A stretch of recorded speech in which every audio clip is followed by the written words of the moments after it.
The council chamber existed between dimensions, floating in a space where normal physics held no meaning. Four beings sat on thrones that shifted and changed with every passing moment. They were the rulers of the Ascendant Empire, and they had not met in person for over 3,000 years. Something important must have happened. High Sovereign spoke first. His body was made of pure energy, constantly flowing and reforming. When he moved, reality itself seemed to bend around him. We have detected a new species entering faster than light travel. They call themselves humans. Supreme Oracle responded without moving her lips. Her voice came directly into the minds of everyone present. She was part of that connected billions of individuals across the galaxy. We have reviewed their history. They are violent, primitive. They have spent their entire existence fighting each other over resources and ideology.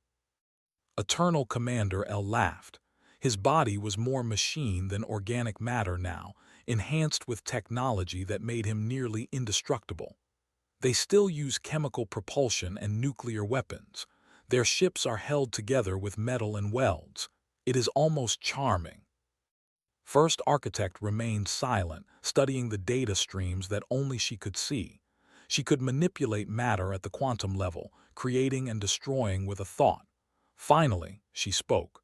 They show unusual adaptability. In the last 100 years, they have advanced faster than any species we have encountered. Waved a hand and images of Earth appeared in the center of the chamber. Cities covered the planet's surface.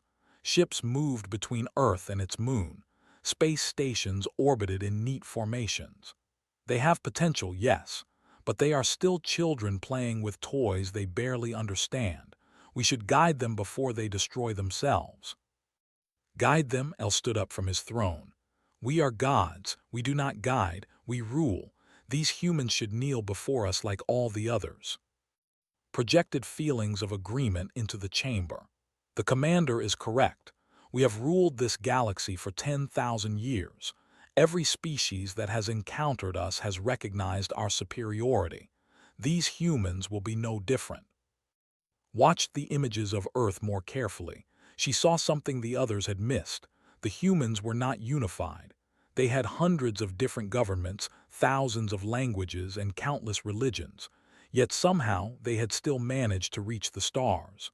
I suggest caution. They may surprise us. Surprise us. His energy form pulsed with amusement. We have transcended mortality itself. We can manipulate reality. We have achieved what their primitive minds would call godhood. What could they possibly do to surprise us? The vote was taken. 3-1, they decided to contact the humans. They would offer them a place in the Ascendant Empire, submit to divine rule or face destruction. It was the same choice they had given to hundreds of other species. None had ever refused. Captain Hayes stood on the bridge of the Pioneer, humanity's first deep space exploration vessel. It was not much to look at compared to the warships that protected Earth, but it was fast and it was bold, just like the crew that ran it. Captain, we are detecting multiple contacts, First Officer Lisa Morgan said from her station. Her fingers moved quickly across her console. They just appeared out of nowhere. No warp signatures, no engine trails, just suddenly there. Moved to stand beside her. How many? 50? No, 100. The number keeps growing. Lisa's voice remained steady but could hear the tension underneath. Captain, these ships are massive. Each one is larger than anything we have ever built. Send a message back to Earth. Tell them we have made contact, straightened his uniform, and tell them to prepare for anything. On Earth, Commander Jack received the message at Earth Defense Command. He had been a soldier for 30 years, and he had never expected to face an alien invasion. That was supposed to be science fiction, but the data from the Pioneer was clear. Someone had found them and they had brought a fleet. Within hours, the aliens sent their message. It was broadcast on every frequency, translated into every human language simultaneously. The technology required to do that was beyond anything Earth possessed. People of Earth, the message began. We are the Ascendants. We have ruled this galaxy since before your species learned to make fire. We have transcended the limitations of mortality and flesh. We have achieved perfection. You are children stumbling in the dark. We offer you a choice. Submit to our guidance and we will elevate you. We will teach you to be better than you are. Refuse and we will remove you from this galaxy. You have 30 days to decide. President Helen Carter sat in the emergency meeting room deep beneath the Capitol. Around her were the leaders of every major nation on Earth. For once, ancient rivalries and political differences seemed small. They all faced the same threat. "Can we fight them?" she asked Admiral Gregg. The old admiral shook his head. "We have no idea what their capabilities are. From what we saw, they can move faster than light without using traditional engines. They can translate languages instantly. They can appear anywhere without warning. If they wanted to destroy us right now, I am not sure we could stop them." "So we surrender?" someone asked. "No," the voice came from Dr. Karen. She was young for a lead scientist, barely 30 years old, but she was brilliant. "We learn, we study. We find out everything we can about them in the next 30 days. Every species has weaknesses, even gods." "They are not really gods," Helen said firmly. "They are just aliens with advanced technology. Technology we can understand. Technology we can match." "In 30 days, Admiral raised an eyebrow. "Maybe not in 30 days, but eventually." Helen stood up. "Send them a response. Tell them we will meet with them. Tell them we want to understand this choice they are offering. But make one thing clear. Humanity does not kneel, not to anyone." The message was sent. The Ascendants received it with amusement. They had seen this defiance before. It never lasted. When a species truly understood the power of the Ascendants, they always submitted. Always. High Sovereign prepared his ship for the journey to meet these stubborn humans. He would show them wonders beyond their imagination. He would demonstrate power that would make their weapons seem like toys. And when they finally understood how far beyond them the Ascendants truly were, they would beg to serve. He had done this 1,000 times before with 1,000 different species. This would be no different.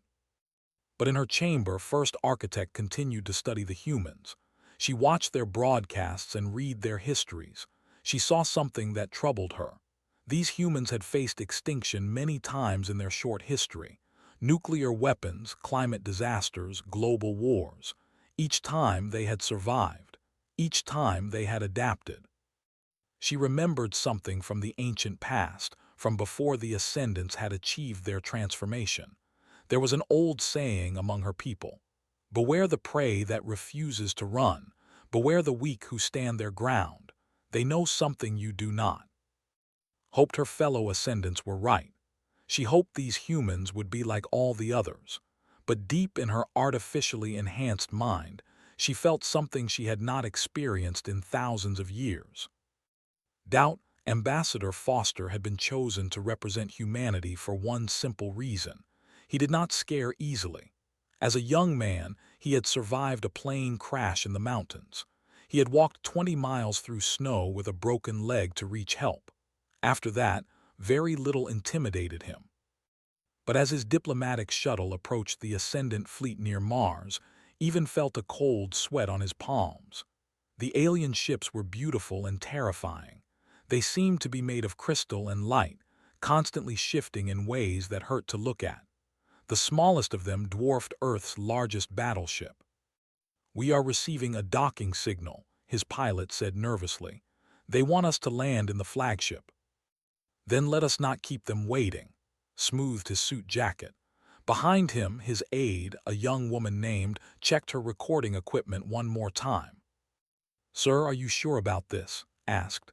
"We have no idea what they might do to us." "They want us to be afraid," said. "That is the whole point of this display, so we will not give them what they want." The shuttle landed in a bay that was larger than some Earth cities. As stepped out, he saw High Sovereign waiting for him. The alien's energy form pulsed and flowed like a living star. The temperature in the bay rose by 10 degrees just from his presence. Ambassador Foster. His voice seemed to come from everywhere at once. Welcome aboard the Eternal Radiance. I trust you are impressed. Your ship is certainly large, said calmly, though I have found that size is not always an indication of effectiveness. Several smaller aliens nearby made sounds of shock. No one spoke to the High Sovereign like that, but simply laughed. You are brave or foolish. I have not decided which yet. Come, let me show you what power truly means. They walked through corridors that seemed to have no walls, floating through spaces that geometry explained as they went. 10,000 years ago, my people faced a choice: remain limited by flesh and mortality or transcend. We chose transcendence. We uploaded our consciousness into pure energy. We can manipulate matter with thought. We can fold space with will. We have become what lesser species call gods. Yet you still need ships, observed. You still need to travel from place to place. You still need to gather in councils to make decisions. That sounds rather mortal to me. Stopped, his energy form crackled with annoyance. You question us.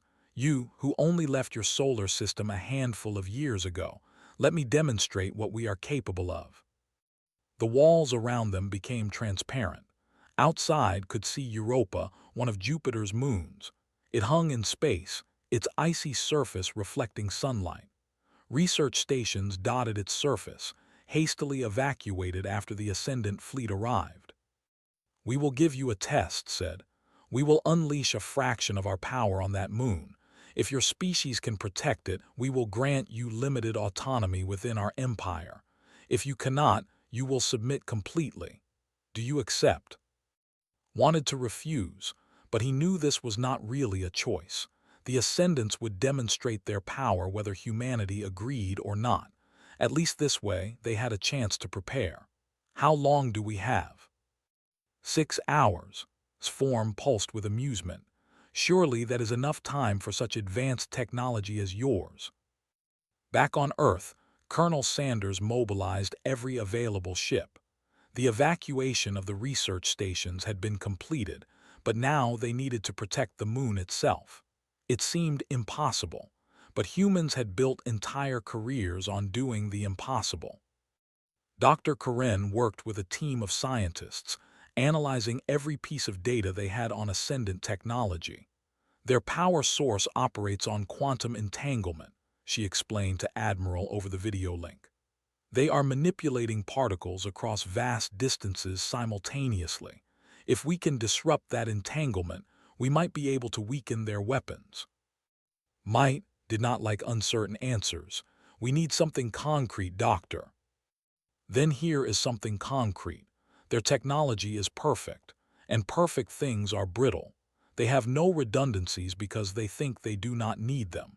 If we can hit them at exactly the right frequency, we can shatter their attacks like glass. Lieutenant Brooks ran the calculations 3 times before she believed them. The frequency pattern Karen had identified was real. The Ascendants did have a weakness, but exploiting it would require equipment that did not exist yet. They would have to build it in 6 hours. Engineer did not sleep. Neither did his team.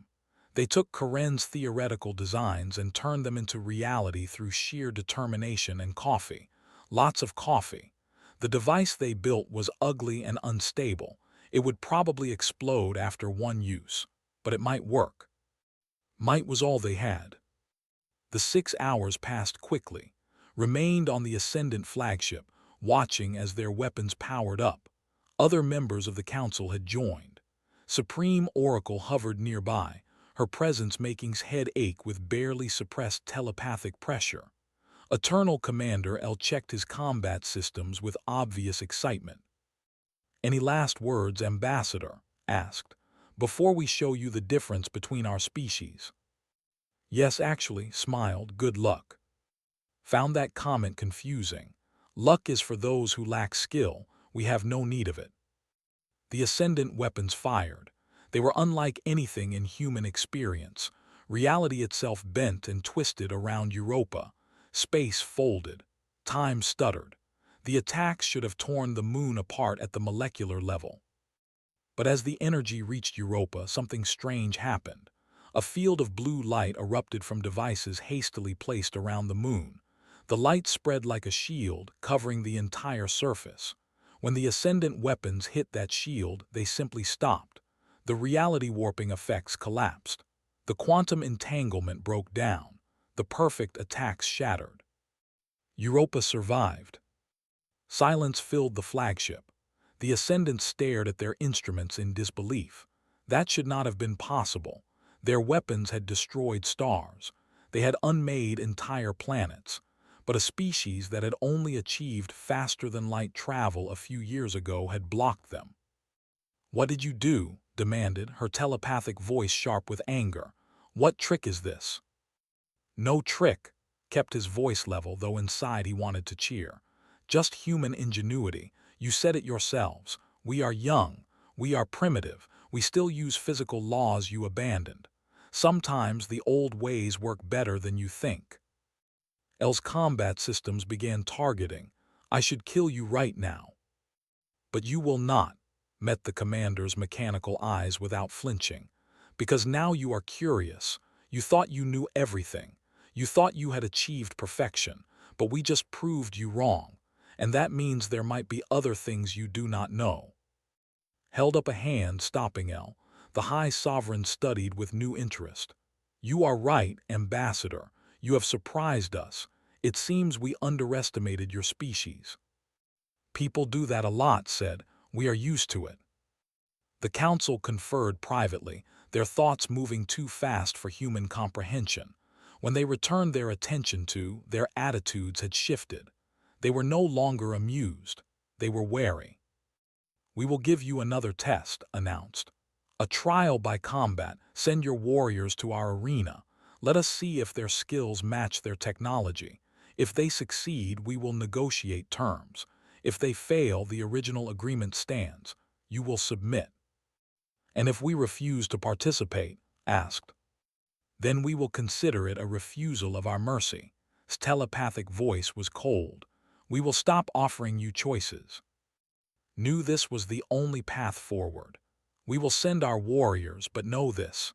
Humanity does not fight because we enjoy it. We fight because we must, and when we must, we do not lose." "Everyone loses eventually," El said with certainty. "Even gods die given enough time." Smiled. "Then I guess it is a good thing we are not gods. We are just human, and we are very good at surviving." As Shuttle left the Ascendant flagship, finally allowed herself to relax. "Sir, that was incredible. You stood up to them. They needed to see that we could not be intimidated." Looked out at the stars. "But this is only the beginning. They will not stop until they have proven they are superior, and we will not stop until we have proven we deserve to be free." Back on Earth, Karen watched the data from the Europa test. They had won this round, but it had taken everything they had. The device built had indeed exploded after one use. They could not replicate that defense again, not quickly.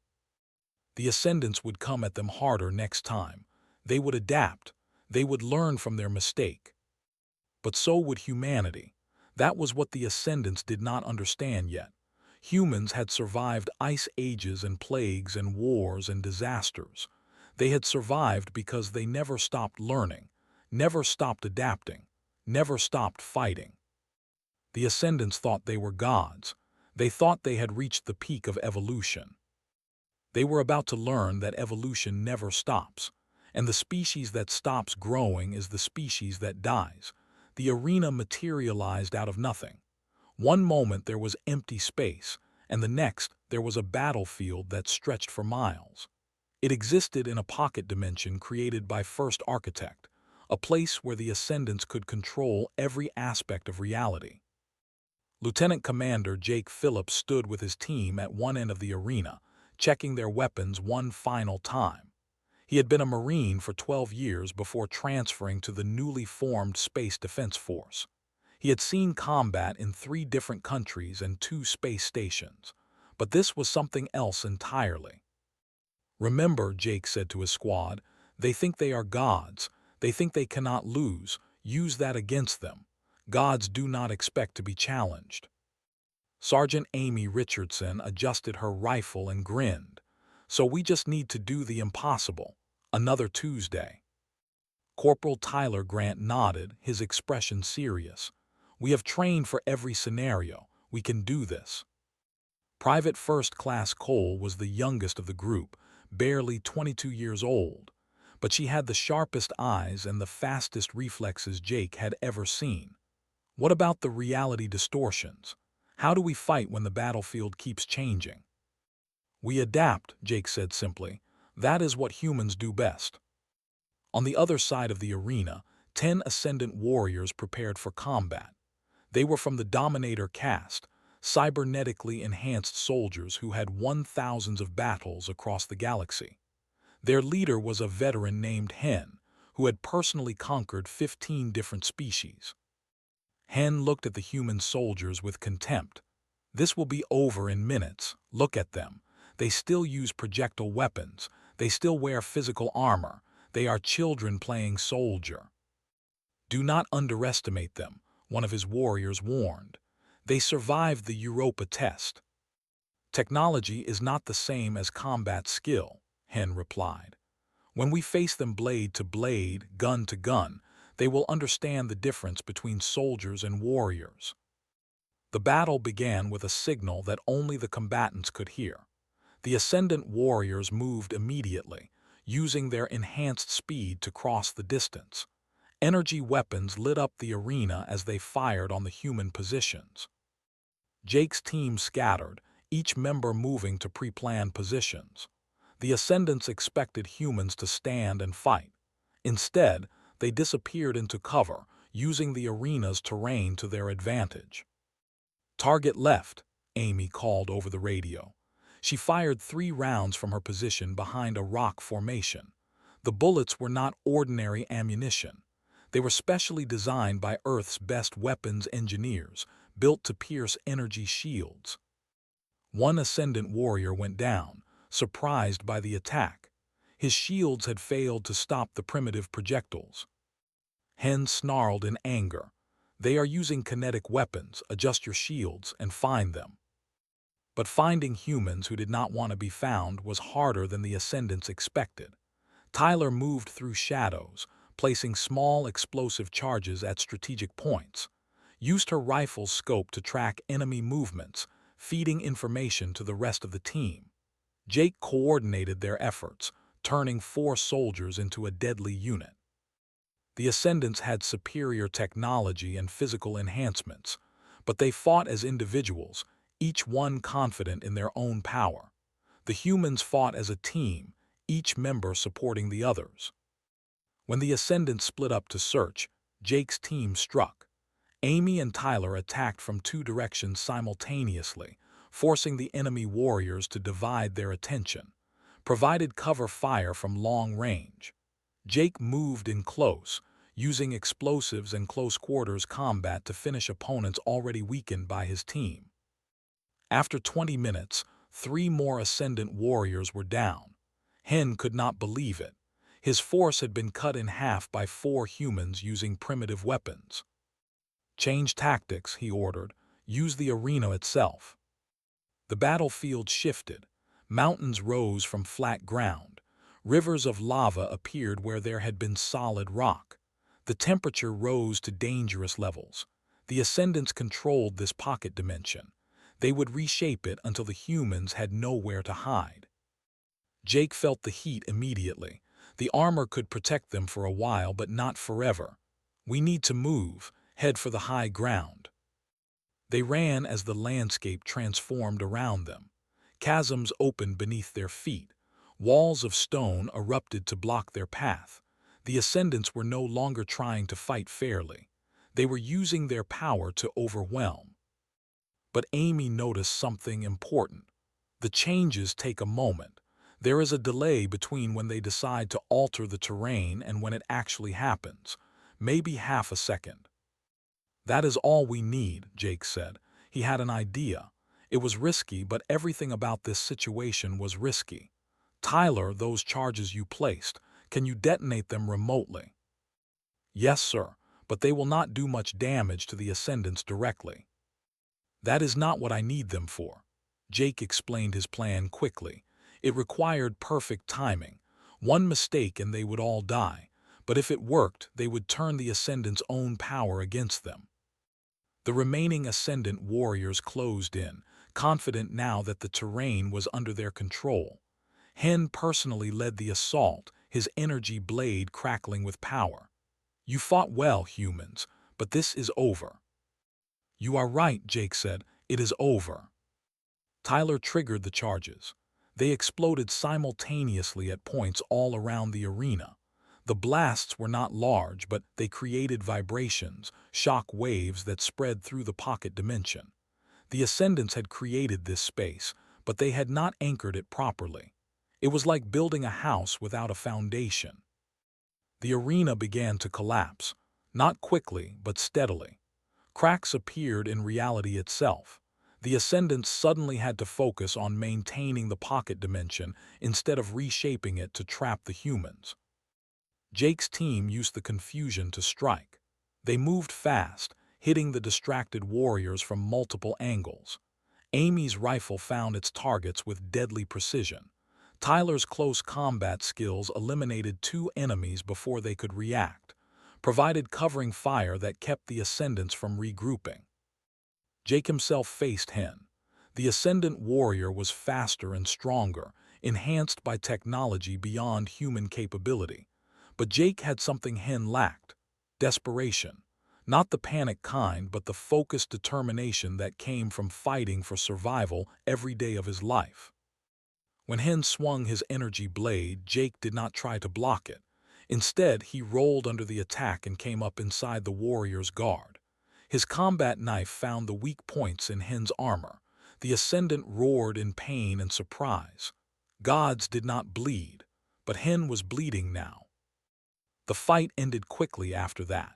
The surviving Ascendant warriors retreated, helping their wounded leader back to safety. Jake's team stood victorious in an arena that was rapidly falling apart around them. First Architect pulled them out of the pocket dimension moments before it collapsed completely.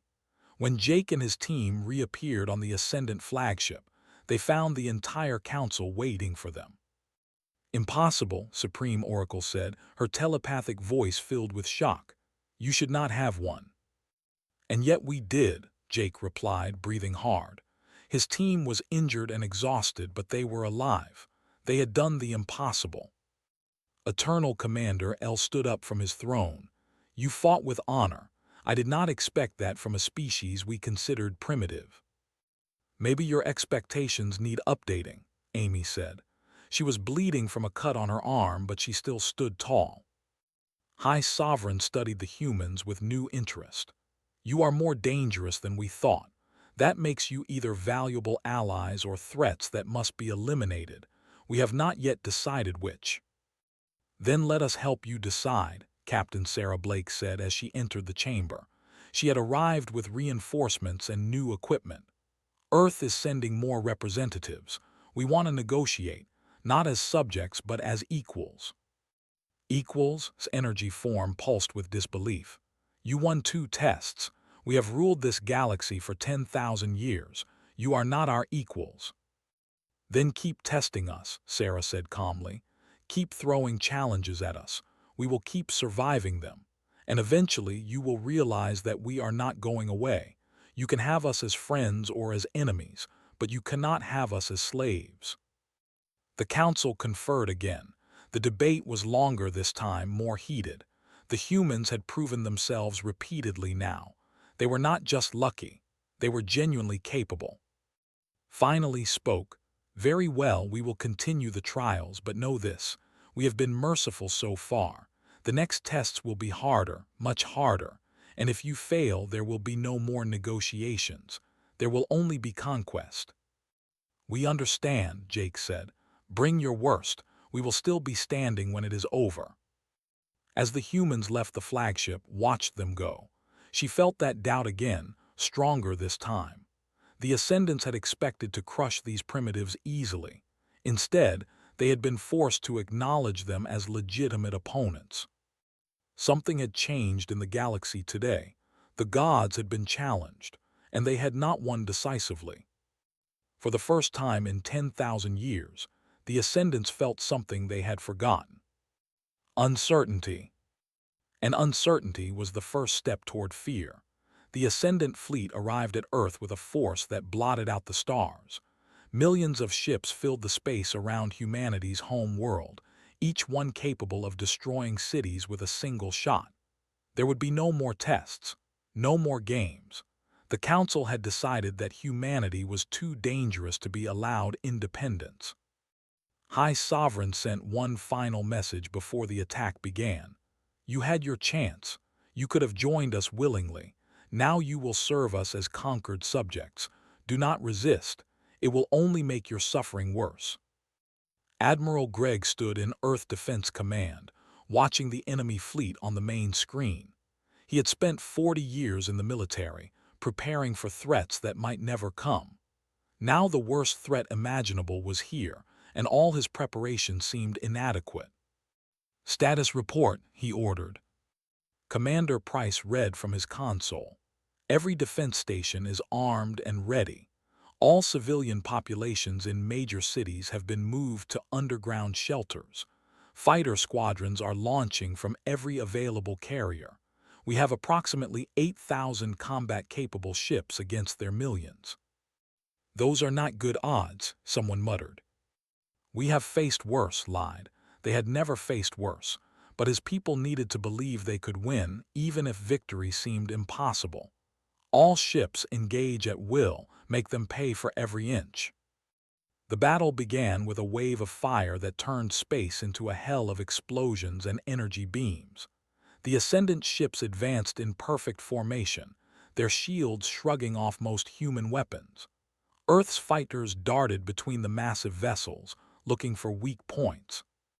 Commander Price led his squadron in a desperate attack run against an Ascendant cruiser. His pilots flew with skill and courage, but the enemy shields held. "Focus fire on the same point," he ordered. "Overload their defenses." 10 fighters poured everything they had into a single spot on the cruiser's shield. For a moment, it seemed to work. The shield flickered. Then it adapted, spreading the damage across its entire surface. The cruiser fired back, and 3 human fighters vanished in explosions of light. Gritted his teeth and pulled back, reforming his squadron. They had lost 3 pilots and accomplished nothing. This was going to be a slaughter. On the ground, Captain Jennifer commanded the defense of the eastern sector. Her soldiers had set up positions throughout the city, ready to fight even if the orbital battle failed. Above them, enemy ships began to descend through the atmosphere. "Remember your training," Jennifer told her troops over the radio. "They are powerful, but they are not invincible. We proved that in the arena. Hit them hard, hit them fast, and do not give them time to react." The Ascendant ground forces that emerged from the landing ships were terrifying. Some were energy beings-like, able to phase through solid matter. Others were cybernetic warriors like L's Dominators, equipped with weapons that could level buildings. They moved through the city with confidence, expecting minimal resistance. They were wrong. Lieutenant Daniel Cooper's unit struck first, using the sewers to move unseen beneath the streets. They emerged behind enemy lines and attacked with explosives and heavy weapons. The Ascendants had shields against energy weapons, but they had not expected humans to use guerrilla tactics in their own cities. The battle for Earth raged for 3 days. In space, Admiral coordinated a fighting retreat, using every trick and tactic humanity had learned in centuries of warfare. They could not win, but they could delay. They could make the Ascendants work for their victory. Dr. Corinne had not slept since the invasion began. She worked in a secure bunker deep underground, surrounded by the best scientists Earth had to offer. They had been studying Ascendant technology for weeks now, ever since the first contact. They had learned much, but they still did not have a weapon that could turn the tide.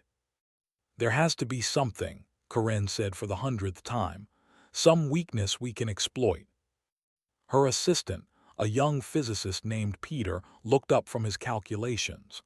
"I think I found something. The Ascendants are energy beings, right? They transferred their consciousness into energy matrices when they transcended." "Yes, we know that. But energy cannot exist without a container. They have to be stored in something, some kind of quantum framework that holds their consciousness together." Peter brought up his data on the main screen. "If we could disrupt that framework, destabilize the energy matrices, we might be able to hurt them, really hurt them." Karen studied the numbers. It was risky, it was unproven, but it was the only chance they had. How would we do it? Harmonic frequencies. Every energy matrix has a resonance point. If we can find the right frequency and broadcast it across a wide area, we could cause a cascade failure in their systems. Do we have time to build a device like that? Peter shook his head. Not a device. We would need to use Earth's magnetic field itself, turn the entire planet into a weapon. Karen understood immediately. It would require every power plant on Earth working together. Every satellite and space station would need to be converted into broadcast nodes. And if they got the frequency wrong, they might destroy their own technology in the process. "How long do we have?" she asked. "Based on current casualty rates, the Ascendants will overwhelm our defenses in less than 48 hours. Then we have 47 hours to make this work." Karen grabbed her communicator. "Admiral, I need to speak with you immediately." The plan was desperate and dangerous. Admiral listened to Karen's explanation and felt a weight settle on his shoulders. This was it, the last roll of the dice. If it failed, humanity would fall. If it succeeded, they might have a chance. "Do it," he said. "Convert everything. Shut down civilian power if you have to. We either win with this or we lose everything." Across Earth, power plants began working in synchronization. Scientists and engineers who had been enemies weeks ago now worked side by side, united by the threat to their species. Satellites were. Space stations turned their communications arrays into weapons. On the Ascendant flagship, Supreme Oracle sensed something changing. Her telepathic senses detected unusual energy patterns coming from the planet. "The humans are planning something." "Let them plan," Eternal Commander L said. "We have already won. They are delaying the inevitable." But First Architect was not so sure. She had watched the humans throughout this battle. They never gave up. Even when defeat seemed certain, they kept fighting. It reminded her of something from ancient history, from before her people had transcended. Her ancestors had faced an enemy once, long ago, an enemy that seemed unbeatable. Her people had won that war not through superior technology, but through determination and sacrifice. They had been willing to do anything to survive. The humans had that same quality, that same desperate courage. "We should withdraw," said suddenly. "Pull back our forces, something is wrong." "Withdraw," energy form pulsed with disbelief. "We are on the verge of victory. Why would we withdraw?" "Because they are too calm. Look at their communications. Their commanders are not panicking. They have a plan." "Then we will crush that plan along with their world." Would not be swayed. He had committed his forces. He would not look weak by retreating now. The countdown reached 0. Karen gave the signal. Every power plant on Earth released its stored energy simultaneously. Every satellite and station broadcast the harmonic frequency they had calculated.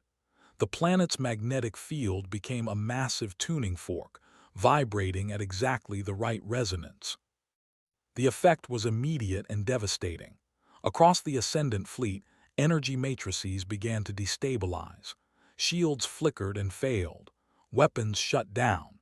The energy beings that made up so much of the Ascendant forces felt pain for the first time in. Their consciousness, so carefully preserved in quantum frameworks, began to tear apart. High Sovereign screamed. It was a sound of pure agony, broadcast across every frequency. His perfect energy form began to unravel, strands of consciousness bleeding away into space. "Retreat," ordered, taking command as the other council members struggled to hold themselves together. "All ships, retreat immediately." The Ascendant fleet pulled back in chaos. Ships collided with each other as their coordination failed. Thousands of vessels tried to escape through jump points simultaneously, creating a traffic jam of fleeing gods. On Earth, Admiral watched the enemy retreat and felt something he had not allowed himself to feel in days: hope. "All units pursue. Do not let them regroup." Captain Jennifer emerged from her command post to see enemy forces dissolving in the streets. The energy beings were literally falling apart.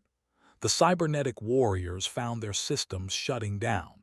Humanity's defenders advanced, capturing technology and prisoners. The battle for Earth had been won, but as Karen watched from her bunker, she knew this was not over. They had hurt the Ascendants badly, but they had not destroyed them. And gods, even wounded gods, were dangerous. "They will come back," Peter said quietly. "They will not forgive this." "No," Karen agreed. "They will not, but next time we will be ready. We know their weakness now. We know they can bleed."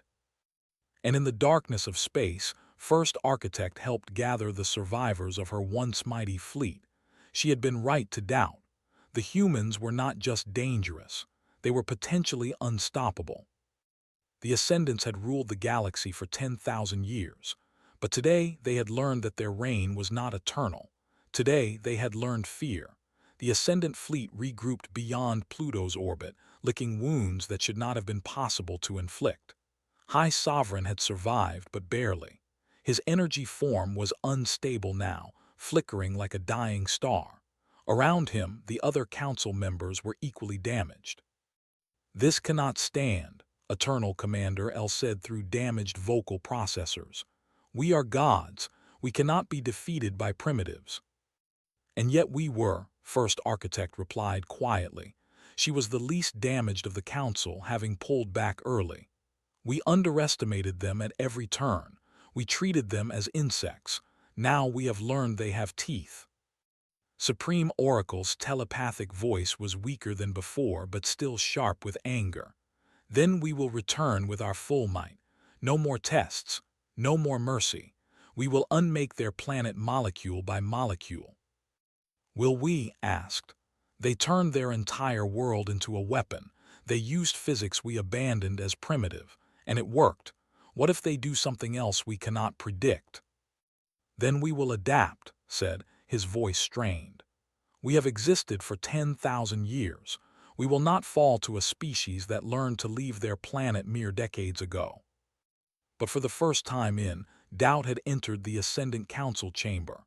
And doubt was a poison that spread. On Earth, Captain Hayes stood on the bridge of the Victory, humanity's and most advanced warship. It had been built in secret over the past 3 weeks, using every piece of Ascendant technology they had captured or analyzed. It was not as powerful as the enemy flagships, but it was close, and it carried the harmonic disruptor as its main weapon. "All systems ready," First Officer Lisa Morgan reported. "The fleet is assembled and waiting for orders." Looked at the assembled ships on his screen. 200 vessels, each carrying disruptors. Not a large force by Ascendant standards, but enough. More than enough if they were smart. "Open a channel to Admiral." The Admiral's face appeared on screen. He looked tired but determined. "Captain Hayes, are you ready?" "As ready as we will ever be, sir. The Ascendants are still regrouping. If we strike now while they are weak, we can end this." "End it?" raised an eyebrow. "You mean destroy them?" "If necessary." Had thought about this carefully. "But I would prefer to give them one more chance to surrender. Not because they deserve it, but because we are better than they are. We proved that by showing mercy when they showed us none." Ambassador Foster, who had been present for the entire conversation, nodded approvingly. "I agree. We should offer terms. If they refuse, then we fight. But we give them the choice they never gave us." The human fleet moved out, approaching the Ascendant position with weapons ready but not firing. Sent a simple message ahead of them. High Sovereign, we are coming to talk. You can meet us as enemies or as equals. Choose wisely. On the Ascendant flagship, the Council debated. Some wanted to attack immediately, others counseled caution. Finally, made his decision. Let them come, but we will be ready to destroy them if they show any treachery. The meeting took place in neutral space, both fleets visible to each other. Brought only a small delegation, Admiral and Dr. Karen. They met the Ascendant Council in a conference chamber that existed in another pocket dimension. Looked diminished now, his energy form barely holding together, but his voice still carried authority. You dare to demand our surrender after one victory. Not one victory, Karen corrected. 3. We survived your test at Europa. We won your combat trial, and we drove you from Earth. Every time you have challenged us, we have prevailed. How many more times do you need to lose before you acknowledge the truth? What truth? Demanded. That you are not gods, said simply. You are powerful, you are advanced, but you are not invincible, and more importantly, you are alone. Alone, El laughed bitterly. We rule hundreds of species. No, you dominate them. There is a difference, gestured to the humans around him. We fight for each other. We sacrifice for each other. When one of us falls, the others fight harder. You fight as individuals, each one confident in their own power. That makes you strong, but it also makes you fragile. First Architect stepped forward. She had been silent until now, but she spoke with conviction. He is right. I have been studying humanity since we first encountered them. They have something we lost when we transcended: connection, community, purpose beyond mere existence. What are you saying? Turned to her in disbelief. I am saying we made a mistake 10,000 years ago. We sought to become gods, and in doing so, we stopped being alive. Looked at the human delegation with something like admiration. These humans, they know they will die. Every one of them will eventually return to dust, and that knowledge makes them cherish every moment. It drives them to build, to create, to protect each other. We lost that when we achieved immortality. This is weakness talking, El said. We should destroy them now. Try it, Admiral said calmly. His hand rested on a device at his belt. This conference chamber is surrounded by 30 ships carrying harmonic disruptors. You attack us, you die here. All of you. The Ascendants knew he was not bluffing. They had felt the disruptor's power. They knew humans meant what they said. Stepped forward, his voice firm but not unkind. You have a choice. You can keep fighting us and we will keep beating you. Eventually, one side or the other will be destroyed, or you can accept that the galaxy has changed. You are no longer the supreme power. You are one power among many. What are you proposing? Asked. Peace, alliance, trade, and cooperation instead of domination. Pulled up a document on a holographic display. We have drafted terms. The Ascendant Empire ends. The species you have dominated will be freed. In return, we will share our research with you. We will work together to make the galaxy better for everyone. You would trust us after we tried to conquer you. Was genuinely surprised. Trust is earned, Karen said, but everyone deserves a chance to earn it, even fallen gods. The debate that followed lasted for hours. The Ascendants argued among themselves, torn between pride and pragmatism. Finally, as the human delegates waited patiently, First Architect made her decision. I vote to accept the terms. What? His telepathic voice was sharp with shock. You would betray everything we built. I would save what is left. Looked at her fellow council members. We lost. Admit it. We lost to a species we considered beneath us. We can die in pride or we can live and learn from our mistakes. I choose to learn. The vote was close, but in the end, his position won. The Ascendant Empire would dissolve. The conquered species would be freed, and humanity would take its place as a leader in the galaxy, not through conquest, but through the respect they had earned. The treaty was signed in front of representatives from 100 different species. News spread across the galaxy within hours. The gods had fallen. not destroyed but humbled, and the species that had brought them down had offered them mercy.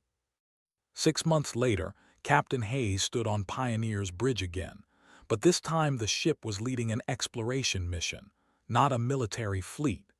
Beside him, Lisa Morgan studied star charts of regions that had been closed to all but the Ascendants for. "It is strange," Lisa said. "A few months ago we were at war, now we are exploring together." Looked at the Ascendant ship flying alongside them. First Architect had requested to join the mission. She wanted to see the galaxy again with fresh eyes, mortal eyes. She had done something unprecedented. She had begun the process of reverting back to physical form. It would take years, maybe decades, but she was determined. She had seen what humanity had that the Ascendants lacked, and she wanted it back. "People can change," said, "even gods apparently." On Earth, President Helen Carter gave a speech to mark the opening of the new Galactic Council. Representatives from every free species attended. The Ascendants sent as their ambassador, no longer demanding worship but requesting partnership. "We have learned something important," Helen said to the assembled leaders. "Power does not come from technology. It does not come from immortality. It comes from connection, from community, from the willingness to sacrifice for something greater than ourselves. The Ascendants forgot that. We never did. And that is why we stand here today, free and proud." In the audience, Ambassador Foster watched with satisfaction. The galaxy was entering a new era, not one ruled by gods or empires, but one built on cooperation and mutual respect. It would not be perfect. There would be struggles and setbacks, but it would be better than what came before. Dr. Karen continued her research, but now she worked alongside Ascendant scientists. They taught each other, sharing knowledge that had been hoarded for. The breakthroughs came quickly. New technologies, new medicines, new ways of understanding the universe. Admiral Gregg retired, finally able to rest after a lifetime of service. But he remained available as an advisor, teaching the next generation about the lessons learned from the war with the Ascendants.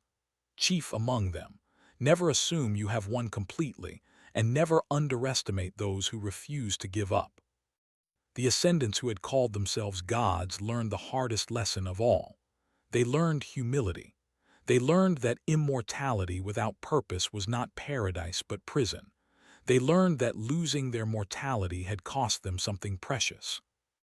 And slowly, one by one, they began to seek out ways to become mortal again, to feel time passing, to know that their actions mattered because their existence was finite, to be alive again, truly alive, not just existing. First Architect was the first to complete the process. 5 years after the treaty was signed, she stood on Earth in a physical body for the first time in 10,000 years. She felt the wind on her skin. She tasted water. She experienced hunger and fatigue and 1,000 other small discomforts that came with being mortal. And she smiled. "Welcome back," said, shaking her hand, her real physical hand. "Thank you," replied. "Thank you for reminding us what we lost. Thank you for showing us that power is not about transcending our limits, but about embracing them." She looked up at the sky, seeing stars with eyes that would one day close forever. And for the first time that thought did not frighten her. It comforted her, because a life that could end was a life that had meaning. Humanity had not destroyed the gods. They had done something far more powerful. They had shown the gods how to be mortal again, how to be alive. And across the galaxy, species that had lived in fear for thousands of years finally knew freedom. The Ascendant Empire was gone, replaced by a coalition of equals. Wars still happened. Problems still existed. But now they were faced together, not endured under the rule of distant powers who claimed divine right. The age of gods had ended. The age of cooperation had begun. And it had all started with one simple truth that humanity had never forgotten. They were not gods, they were human, and that was enough. That had always been enough. In the end, that was the real power, not transcendence but acceptance, Not immortality but purpose, not domination but connection. The gods had tried to rule the galaxy through power. Humanity changed it through compassion, and in doing so, they proved what power really was.